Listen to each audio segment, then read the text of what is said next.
Voilà, on enchaîne maintenant sur le livre mercenaire. Donc ici Dogs of War en anglais. Les chiens de guerre en fait. Comme ça qu'on pourrait traduire ça.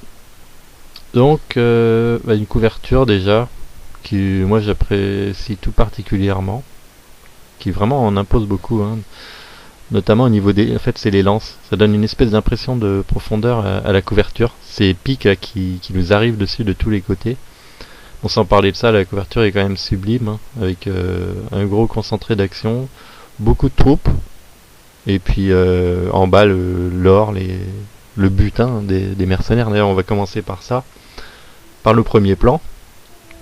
Donc si on regarde au niveau du sol, je vais te laisser la parole. Oui, bonjour. Donc, oui, effectivement, ils annoncent la couleur tout de suite avec ce trésor qui est béant, en fait, éventré, sur lequel le chef de l'armée a son pied posé.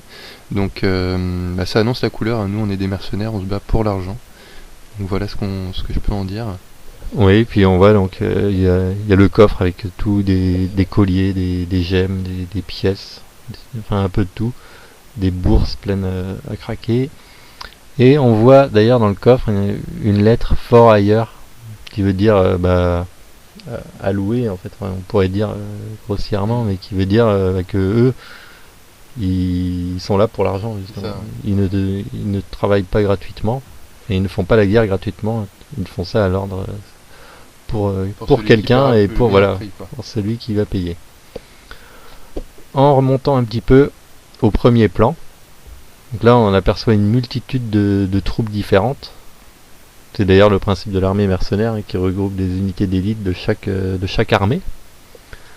Avec à gauche du nain qui part d'ailleurs sur le côté. Donc là c'est encore une image où l'ennemi est vraiment face à nous, mais également positionné un peu sur tous les fronts en fait, sur les côtés droite et gauche.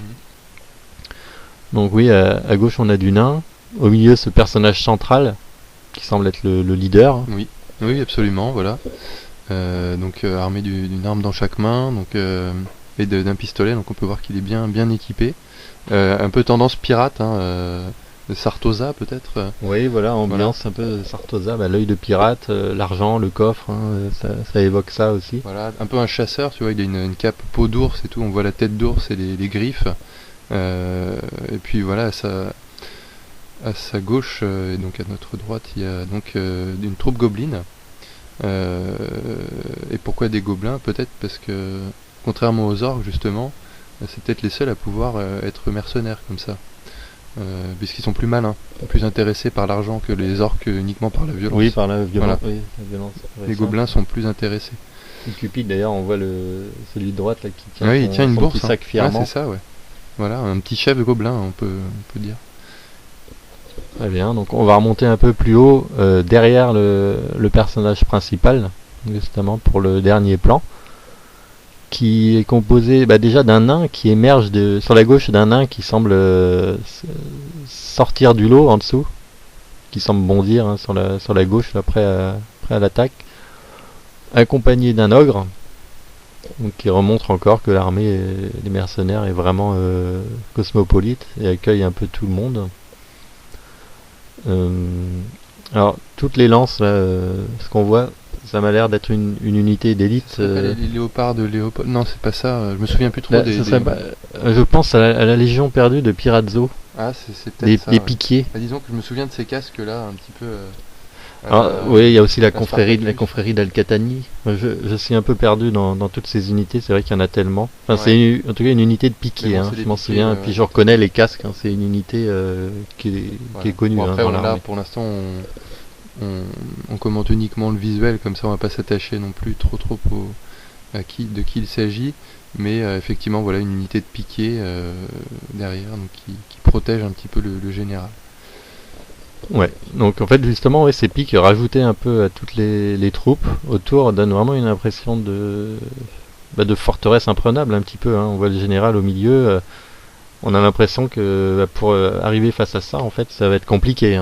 Il y a des pics dans tous les sens. Ils vont défendre leur trésor jusqu'à la mort. Tout à fait, ouais. Il faudra leur passer sur le corps pour avoir le trésor. En gros c'est un petit peu l'esprit de la couverture. Donc on peut voir effectivement après dans le fond des pics qui non plus savoir. Oui, quoi à non faire. plus finir. Il y a une Non, ribambelle de pics derrière. Mm. Ça danse jusqu'à très loin, sur plusieurs centaines de mètres environ.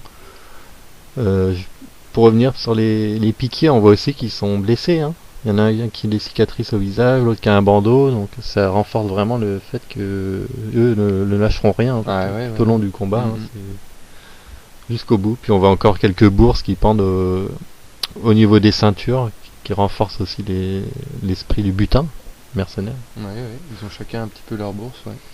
Voilà. Donc et puis, bon, juste pour parler du ciel, puisqu'on parle toujours un petit peu, c'est vrai que c'est une des rares couvertures avec un ciel bleu finalement.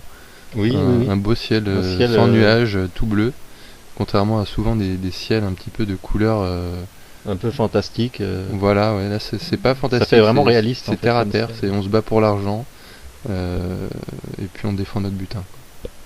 Voilà, très bien. Ce qu'on pouvait dire aujourd'hui sur cette couverture.